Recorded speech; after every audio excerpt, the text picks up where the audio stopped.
At upang makamusta po ang kalagayan ng mga kapatid sa District 3, tawagin po natin ang kanilang District Servant, Brad June Combo. Yan. Salamat po sa Diyos, mga kapatid. Asa na po ang ating mga kapatid sa District 3. Yan. Kapalamig na po sila. Ayun. Mga kapatid, pagsiawin tayong may kagalakan sa ating mga puso. Dahil alam natin, ito lang naman ang ating may gagawin sa Diyos sa lahat ng kanyang pag-iingat, pagliligtas, pagpaparaya, pagtuturo sa pamamagitan ng ating mga ngaral. Alam natin na lahat ng bagay na yan, wala po tayo may tutubas.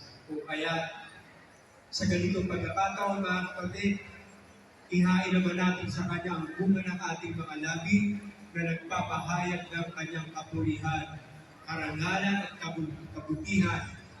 Sa pag-awit natin, mga kapatid, isipin po natin yung Kanyang kahatulan, kabutihan, pag-iingat po sa ating mga kapatid.